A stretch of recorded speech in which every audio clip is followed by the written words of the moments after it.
Today, we have a very special guest with us, Mr. Balbir Punj.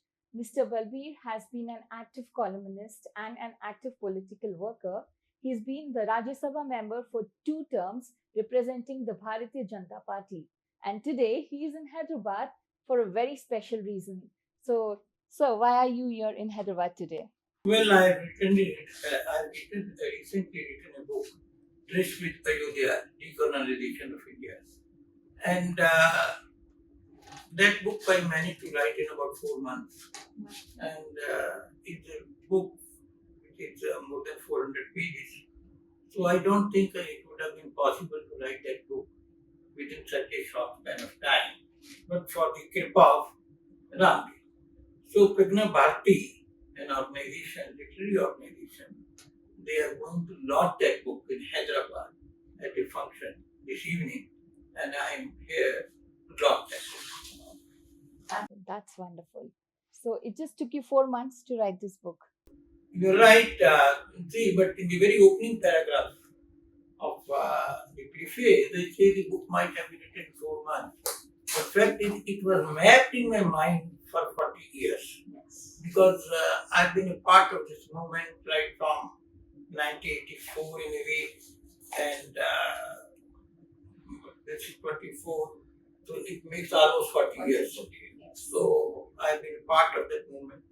So every day I had spent somewhere or the other the contours of the book and managed to engrave themselves in my mind space. So the book may be actually written in 4 months, but it has been there in my mind for almost 40 years. So, it's the work of 40 years. That's No, that may not be very correct thing to say because the book is basically a civilizational work. And then if actual writing of the book is 4 months. But if you talk in terms of how much time did I take to grasp, comprehend various nuances connected with the book, I would say to be correct then, maybe from as a child of 7, 8 years, I started interacting with my grandfather, who was a great Sanskrit scholar. He knew about Harvard other languages. He knew almost all the Hindu scriptures. He could recite them. He was a medical doctor by profession, but in Indiologist. So he started interacting with me at the age of 7, 8, and starting with various stories which form the part of Mahabharata to Ramayana and various what you can say subjects connected with the civilizational history of India, its economy, its culture, tradition, all these things. So that interaction triggered a process. Then I started reading various what you can say books and interacting with people. I mentioned their names, people who were great scholars, and I had the opportunity of talking to them and digging their mind out and grasping like a sponge. So it has been for that way a very, very long time. So when Prana Pratishtha has been done, why is there a need of a book right now? Because we have seen for 30 years or odd years, we have actually seen the struggle of it. The question you have asked is a very odd question. We gained independence on 15th August 1947. Yes. You mean to say nobody should write how we got the independence? So Pran Pratishtha is happening. But along with that, there has been so much wrong information. Absolutely. So if you go, people call them left liberals. I call them left fascists. And if you go by the narrative which they build, they tell you 3, 4 lies. And at the superficial level, you get carried away by one or all the 3, 4 lies which they talk. First is, it was a mosque which was demolished on 6th December 1992. Number two, this was a highly anti-constitutional thing, and that too is the land of Gandhi. How could you do that? Number three, they also say that this has been done by a frenzied Hindu mob. They have stolen a mosque, irrespective of the Supreme Court judgment. A mosque has been stolen, and instead of that, a temple has been built. And fourth, what's the need for a temple when God is everywhere? So these are some of the issues which need to be addressed. And I mentioned in my book what the Karseviks did on December 6, 1992 was a perfectly Gandhian solution to the problem. In 1925, Gandhiji was asked, and it is there in the collected works of Gandhiji. In fact, many people didn't believe that Gandhiji could have said so. After the book was published, some of the journalists, they showed at my place and said, Mr. Kunz, how could Gandhi say that? Obviously implying that as if I made up the story. I said, I can't explain how or why Gandhi did so or said so. But he said so, I can prove. So I produce collected works of Gandhiji, volume. They look like this, to verify it's a genuine publication. A reader had asked Gandhiji in 1925, when he was editing Young India, that if somebody forces a mosque on somebody else's land, builds a mosque, what should be done? That's the question. Gandhiji replies that if you have the power, bring it down, break it down. Firstly, Gandhiji says, such a structure which is forced on somebody else's land is not a mosque.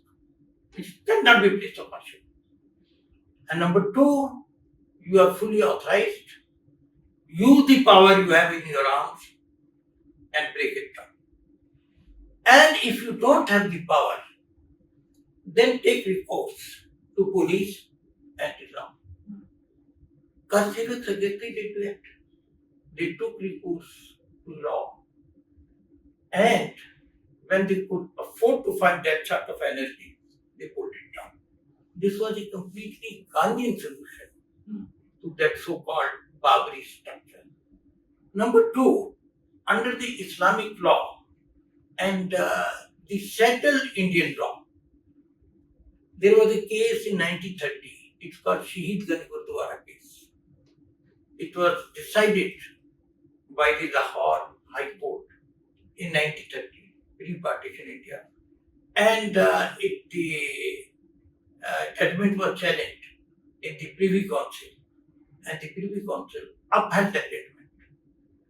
That the mosque doesn't have the sanctity of a temple. Mosque is a place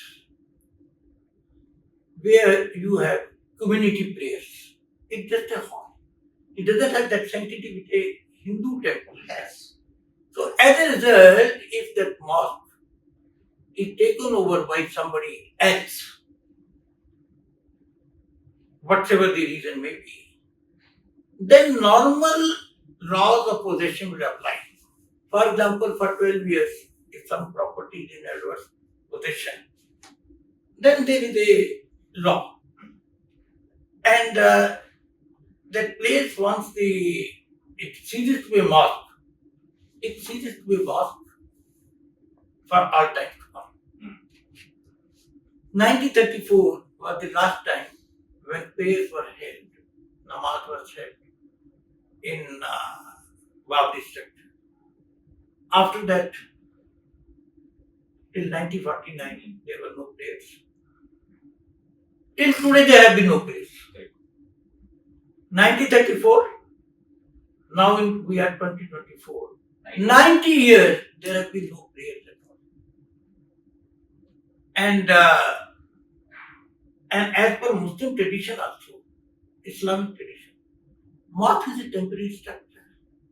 You gentlemen can Google it. How many mosques, even dating back to Prophet Muhammad's time, have been demolished in Saudi Arabia, in Makkah and Medina because of the development process, because of developmental reasons. They just moved the mosque elsewhere. That demolished it. So, if Babri structure was not a mosque. Number 3, where is the question of stealing? You are recovering your own property. A thief has stolen, and today, at that time, you didn't have the power to prevent that theft or to apprehend that thief. Today, you have, Right. and you take back that property without even penalizing the thief. This can't be what stealing. So, there were many issues which needed to be clarified, and this is one of the most stupid arguments. भगवान तो सब जगह है, तो मंदिर बनाने की क्या जरूरत है? Damn it, you got a car, it gets a puncture.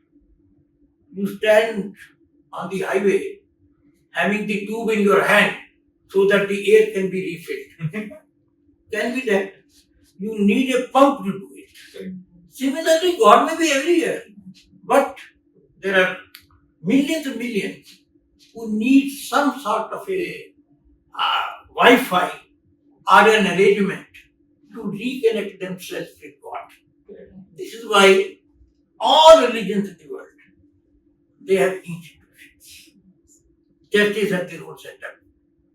Even in Islam, we have mosques and gurdwaras, so that people can connect. So why this rule should apply only to a Ram temple and not to the rest of the places? See, this divide between South and North is completely imaginary. Yesterday I visited the Statue of Equality, Ramanuja. Sir. It's a huge monument. When I entered, there were few women who were singing on the microphone. Hare Rama, Hare Krishna, Hare Rama, Hare. To me, they looked like local women. What they were singing is a typical North Indian bhajan. Yes. Telugu women singing in North Indian bhajan. And who is Ramanuja? He is born in Tamil Nadu. He is a Tamilian. And his inspiration is a Keralite, Adi Shankara. And his temple dedicated to him, to be Tamilian, inspired by a Keralite, he has been made in Telangana, worth about 1,000 crores.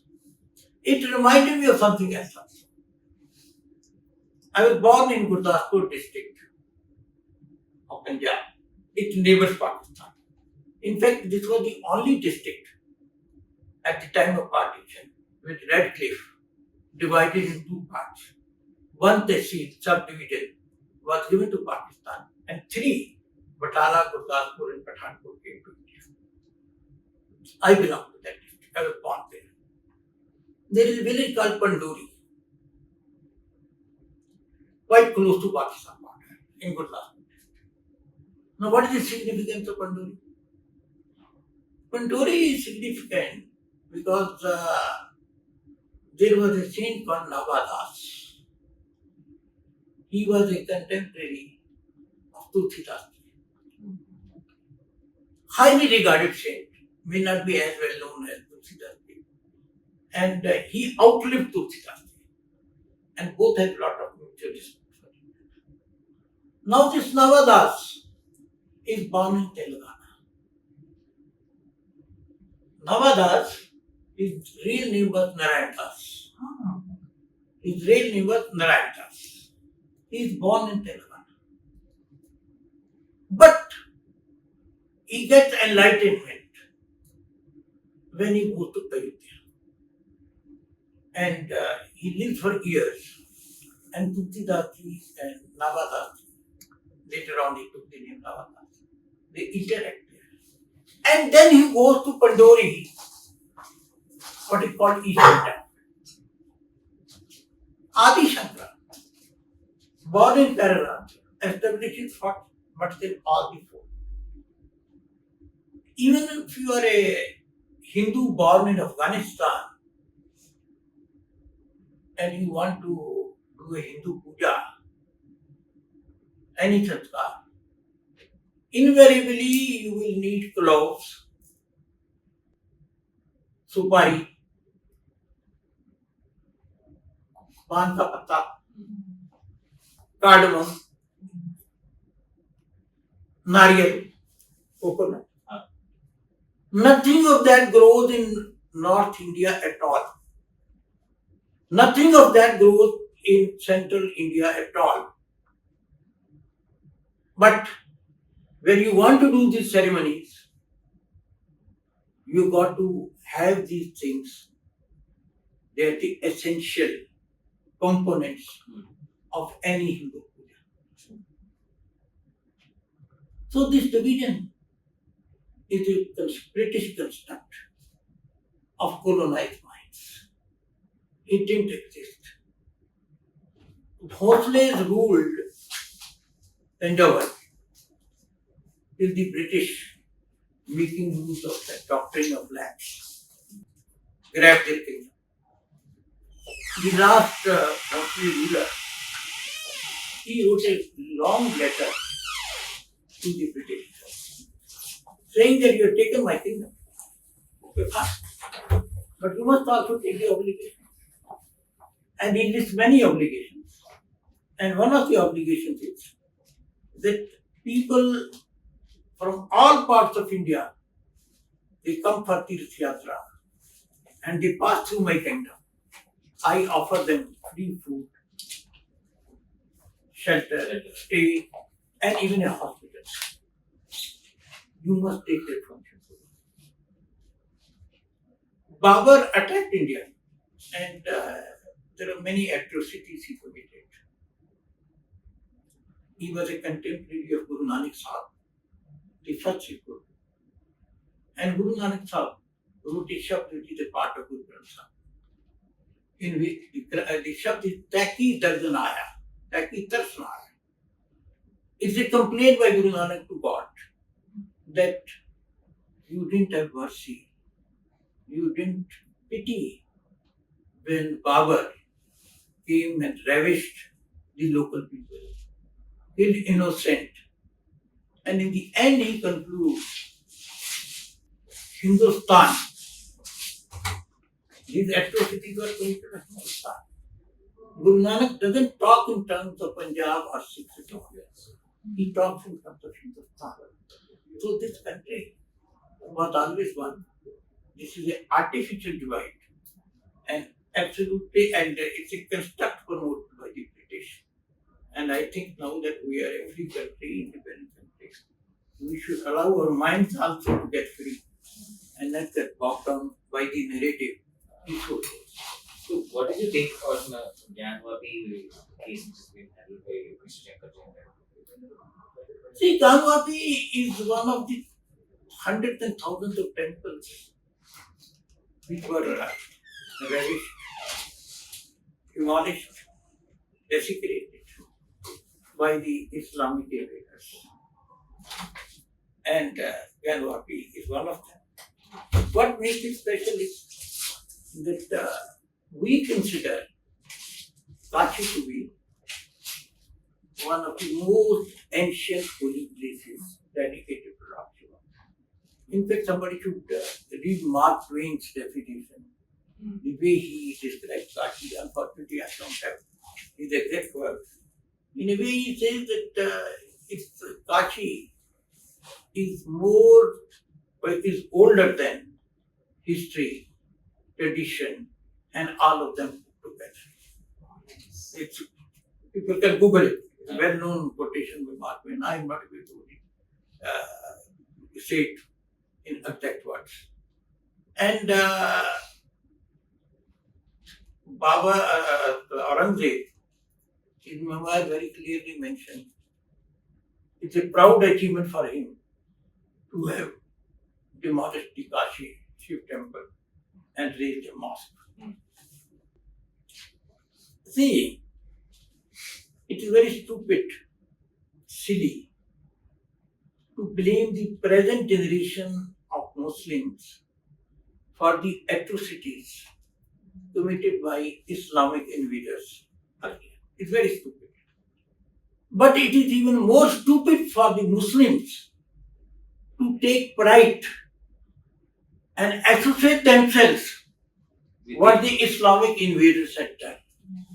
I don't see any reason why any sensible Muslim should take pride in what Tipu Sultan did, Aurangzeb did, Muhammad Ghori Ghazni did, whole lot of them did.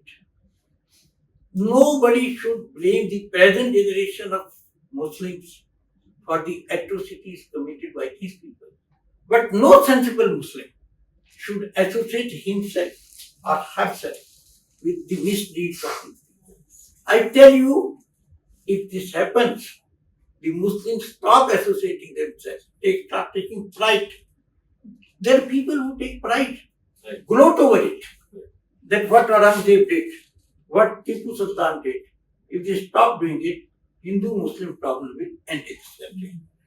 What significance does Ayodhya hold for the people in the past, the present, and the future? See, millions of people sacrifice their lives over to reclaim the Ram Janmabhoomi. Somewhere they had a dream, desire that they could, I mentioned in my book, there were 105 villages adjoining Ayodhya, dominated by Suryavanshi Rajputs. They tried to defend the Ram Janmabhoomi, but they couldn't. And they saw it demolished. It was a great humiliation. And they took a vow. Till Ram Janmabhoomi is not rebuilt, we will not wear footwear, shoes, and we will not wear a pagadi, which is a matter of great honor. And to be without a pagadi is it's a great insult. For generations and generations, these people stayed without shoes and pagadi. It's only when Modi ji did the Bhumi Pujan that they got convinced that now the Ram Janmabhoomi temple will be built. They held huge functions in the neighboring districts I mentioned before. And they started wearing pagadis and shoes. Emotions. But more than the emotion, it's a civilizational construct. What was demolished was not a mosque. It was a victory memorial raised by an invading force. The place was never meant for worship. It was to humiliate the others. And we have that example from Poland that when these Russians controlled Poland for 300 years, they put up a Russian Orthodox Church. In 1918, when the Polish people got back Warsaw, they demolished it completely. They didn't demolish it just. They demolished the victory memorial. And Arnold Toynbee, he was on a tour of India in 1960, the famous story. He mentioned it in his lecture, much to the discomfort of the people. And he said that the so-called mosques in Kashi, Mathura and Ayodhya, they are not mosques. They are victory memorial. And I don't know, they are not even architectural wonders. Why are you tolerating it? So, the temple at Ayodhya, it is a decolonization of Indian psyche. It's a representative of that. So thank you so much, sir, for giving us so much insights and your book. I would like your what you can say. Yes. We used to Buy see it the and- cover of the book. Yes. It is available on Amazon, Flipkart, and we can. So please go get your copies now. All right. Thank you very much. Thank you. Thanks a lot. Thank you.